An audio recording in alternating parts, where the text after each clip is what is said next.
Le Canada a annulé par la marque de 1-1 contre la Bosnie-Herzégovine pour ce premier match du groupe B de cette Coupe du Monde 2026. La Coupe du Monde est commencée.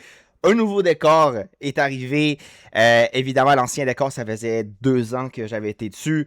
Évidemment, comme vous pouvez le deviner, j'ai eu un déménagement. Je prévois aussi sortir un contenu différent. Je prévois faire beaucoup de changements. Puis, ça commence avec cette compétition-là. Évidemment, vous allez voir les projets qui s'en viennent. La création de contenu n'est pas finie. Le stream de ce côté-là, c'est pas mal fini. Puis il y a beaucoup de gens qui le voyaient venir. D'ailleurs, je vais sortir une vidéo prochainement pour vous expliquer un peu l'expérience de stream que j'ai eue. Mais bref, aujourd'hui, on se concentre pour cette ouverture de débrief de la Coupe du Monde et pour parler en fait et analyser surtout si le résultat du Canada est un résultat positif, négatif, parce qu'a priori on aurait pu très bien avoir une défaite contre la Bosnie, mais maintenant qu'il y a un match nul, ben, il y en a certains qui vont interpréter ça comme un bon résultat, quoique si on regarde les pronostics avant que le match se joue, bien évidemment, c'était pas un favoritisme écrasant pour le Canada, mais a priori, comme le Canada est à la maison, comme le Canada avait beaucoup plus d'individualité que la Bosnie, on s'attendait peut-être que le Canada puisse remporter ce premier match d'ouverture. Bref, c'était un match difficile à analyser avant qu'il se joue. Maintenant qu'il est joué, ben, c'est aussi un match qui peut être complexe pour interpréter si le résultat est positif ou négatif. Pour moi, le résultat, impopulairement encore une fois, c'est pas un résultat négatif. C'est un résultat plus positif que négatif. Pourquoi? Parce qu'en fait, faut pas oublier que cette Coupe du Monde-là, c'est une Coupe du Monde où il y a des meilleurs troisièmes, il y a 8 meilleurs troisièmes. Puis en fait, la chose la plus importante, c'est que le Canada passe. S'ils sont premiers, parfait. Ils vont probablement avoir une équipe un peu plus facile à affronter en 16e de finale. Deuxième aussi. Puis s'ils sont troisième, ben là, ils vont peut-être affronter une grande équipe. Mais tu sais, dans tous les cas, ce qui est important, c'est que le Canada, enfin, puisse gagner un match, de 1, en Coupe du Monde. De 2, que le Canada puisse affronter une phase d'élimination directe en Coupe du Monde, parce que ça va forger beaucoup de caractère des joueurs qui sont très jeunes et qui ont besoin d'expérience, comme on l'a vu aujourd'hui d'ailleurs. Puis aussi, c'est... Imaginez que si le Canada termine troisième ou deuxième, puis on a une huitième de finale, en fait, une 16e de finale, que c'est un Canada-Portugal, un Canada-Espagne, tu sais, ça va être très beau de voir à quel point le Canada, en fait, où le Canada se situe quand il s'affronte à une grande équipe européenne. Parce que l'adversaire le plus difficile du Canada, ça va être la Suisse dans cette phase de groupe. Ça aurait pu être l'Italie, mais on sait qu'est-ce qui s'est passé.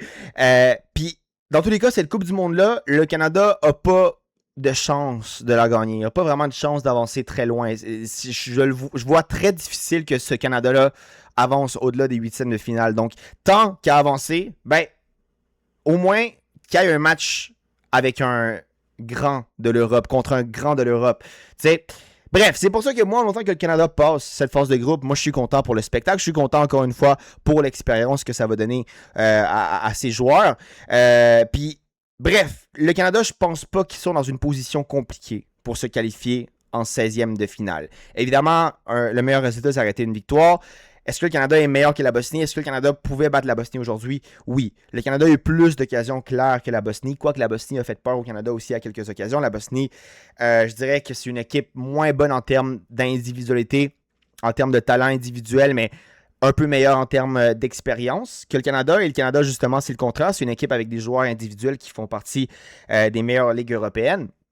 Jonathan David, Larine, Buchanan, puis aussi évidemment Davis qui n'a pas joué aujourd'hui. Mais bref, le Canada a déjà, on va dire, une bonne expérience en termes de club, mais en sélection, c'est plus difficile.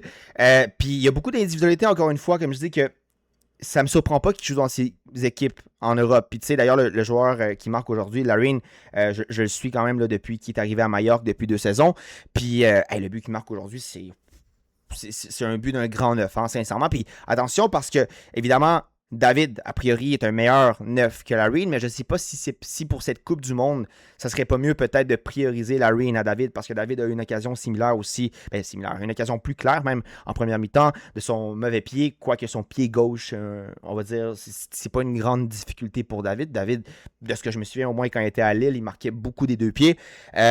Puis bref, depuis qu'il était à la Juventus, il n'a pas vraiment réussi à être au rendez-vous.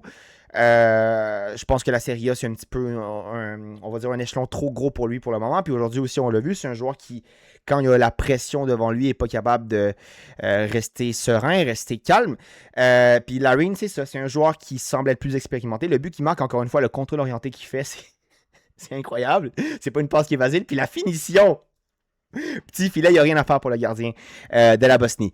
Du côté du but que le Canada s'est marqué, c'est un but, encore une fois, je pense qu'il montre l'inexpérience du Canada. C'est un coup de pied arrêté qui est pas très, très compliqué à défendre. Puis en fait, c'est ça. Erreur de communication de la défense, c'est pas une erreur de Crépeau, c'est vraiment une erreur des joueurs qui étaient vers le premier poteau, selon moi. Puis la Bosnie, c'est ça, c'est vraiment dans des ballons comme ça qui avaient des chances vraiment de marquer. Il y a eu d'autres occasions aussi que la Bosnie a réussi à défendre très bien les occasions du Canada. Je me souviens plus c'est qui le joueur, mais il y a eu littéralement un 1 contre 1. L'attaquant du Canada fait une finition intérieure du pied en fait, il n'y avait rien de mieux à faire sur ça. Puis le défenseur de la Bosnie fait un arrêt défensif avec le pied qui vient toucher la barre transversale, qui, sincèrement, va être, je crois, dans les meilleures occasions défensives de cette Coupe du Monde-là. C'est pas un tir qui est facile à arrêter. Hein. Vraiment, vraiment pas facile à arrêter. C'est pas non plus un David Luiz contre l'Espagne en Coupe Confédération 2013, pour ceux qui ont la référence. Vous l'aurez. Mais c'est une très belle action défensive. Bref, pour qu'est-ce qui est de la suite, encore une fois, est-ce que c'est un résultat qui est négatif? Un peu, mais je pense qu'il y a plus de positifs que de négatifs à retenir aujourd'hui parce que même si le Canada, encore une fois, comme je disais, c'est une équipe qui était favorite a priori parce qu'ils sont à la maison, parce que c'est une équipe qui a une meilleure forme, au moins en termes d'individualité que la Bosnie, ben ça reste que en même temps, tu as cette pression-là en jouant à la maison. Puis tu sais, tout le déroulement qui s'est fait en fait. Au début, on était sûr que ça allait être l'Italie qui allait tomber contre le Canada. Donc, on était comme, oh, ben, premier match à la maison, ça va être difficile. Les Italiens vont peut-être être favoris. Là, oh, c'est un adversaire un peu moins compliqué qui va prendre la place de l'Italie. Donc, oh, là, il n'y a plus d'excuses. Le Canada devrait absolument battre la Bosnie. Tu sais, je pense que c'est quand même aussi une pression qu'on ne peut pas négliger envers les joueurs canadiens qui sont jeunes, encore impressionnables, qui n'ont pas beaucoup d'expérience, dans une compétition de cette envergure. Donc, c'est difficile de jouer à la maison, de 1. C'est difficile de jouer à la maison dans un match d'ouverture et avoir ce favoritisme de ton camp. Puis, encore une fois, ces joueurs-là qu'on a vus sur le terrain, c'est encore une fois des bonnes individualités. Il y a des bonnes actions qui ont été faites aujourd'hui, mais l'expérience, c'est pas encore au rendez-vous. Puis c'est pour ça que c'est important que le Canada se batte pour passer en 16e de finale. Je pense qu'ils vont réussir. Puis en fait, je pense que le prochain match, en termes de réussite, d'occasion, ben, ça peut juste être mieux qu'aujourd'hui. Parce que le Canada, aujourd'hui, comme je dis, il aurait pu facilement marquer 2 ou 3 autres buts. Sincèrement, la Bosnie aussi, je dis pas que le Canada s'est fait voler, méritait de gagner absolument. Non. La Bosnie aussi a eu ses occasions. Puis, en fait, moi, ce qui m'a déçu surtout, en plus des occasions que le Canada a eues, c'est toutes les ouvertures. En fait, il y avait beaucoup de trous dans la défense. J'ai vu à la première mi-temps que la Bosnie essayait de jouer le piège du hors-jeu dans quelques occasions. Puis le Canada aurait pu essayer d'exploiter, tenter une passe un peu plus risquée. Puis il n'y a pas aussi... en fait, il n'y a pas encore une fois, même si Eustáquio et Ismaël sont des très bons joueurs qui sont quand même capables de distribuer des bons ballons dans les espaces, ben, je pense qu'il n'y a pas encore cette confiance de tenter des passes très risquées dans un espace qu'a priori c'est un peu plus difficile de se rendre. Puis, je pense que le Canada doit oser plus contre l'Irak. Je crois sincèrement que le Canada... pas l'Irak, pardon. Le Qatar, pardon. Le Canada va gagner. Encore une fois, la dernière fois que j'ai vu le Qatar jouer, c'était la dernière Coupe du Monde. J'avais vu le match complet contre l'Équateur. Puis, sincèrement, si la forme du Qatar est similaire à celle d'il y a 4 ans, ben, je pense que le Canada va s'imposer. Moi, je suis pas inquiet, a priori. Est-ce que le Canada peut ambitionner encore à être premier de groupe et affronter une sélection peut-être un peu plus humble en 16e de finale? Ça va être difficile. Moi, je pense que ça va être la Suisse qui va terminer à la première place, au premier rang.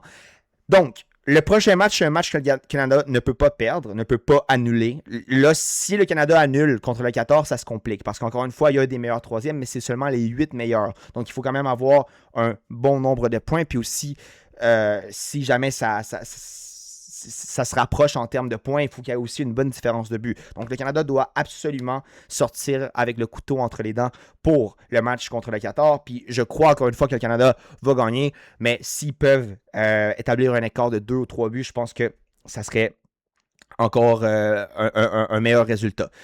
Donc, j'ai hâte de voir la suite. Des bonnes sensations laissées par le Canada. Encore une fois, ce match-là, il y a beaucoup de personnes qui le donnaient comme un match qui allait être facile pour le Canada. Moi, j'étais sceptique. Moi, je pensais que le Canada allait gagner, par contre. Je ne vais pas me cacher. Moi, j'étais sûr que le Canada allait gagner.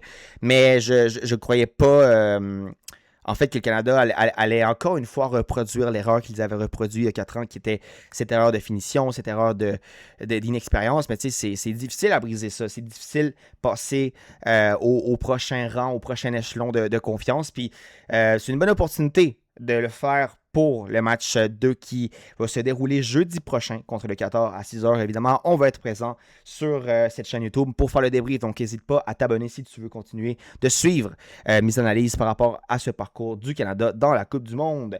Donc, un gros shout-out à ceux qui ont vu le débrief d'aujourd'hui. On se voit demain pour un prochain. Et si c'est pas demain, c'est une prochaine fois. Avant de partir de la vidéo, je tiens à raconter une petite anecdote. Je vais essayer de rien leaker. J'étais supposé être à Toronto pour ce match. J'avais pas de billet. J'avais pas de billet au moins pour assister, mais j'avais des amis là-bas, puis le plan c'était qu'on allait essayer d'avoir des billets en revente juste avant que le match se déroule. Au pire, à la mi-temps, moi on m'avait dit qu'à Toronto, c'était pas quelque chose qui était hors du commun. Puis l'avion, en fait, il y a eu des problèmes mécaniques avec l'avion que j'étais supposé prendre hier. Puis on déplacé mon vol à ce soir. Donc moi, je vais être en voyage à Toronto. A priori, il y a juste un match qui m'intéresse cette fin de semaine. C'est le Maroc-Brésil. Donc peut-être qu'il va y avoir un débrief Maroc-Brésil à Toronto avec une caméra un peu moins prestigieuse que celle que j'ai devant moi.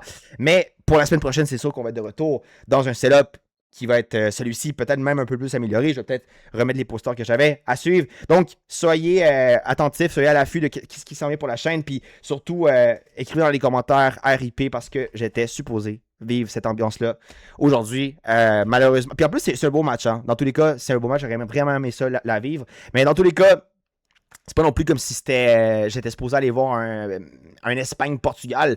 J'étais déçu, mais bref. Il y a des choses pires que ça qui arrivent dans la vie. Donc, maintenant, c'est vrai, on se voit demain pour un prochain débrief. Si c'est pas demain, ça va être une prochaine fois. À plus.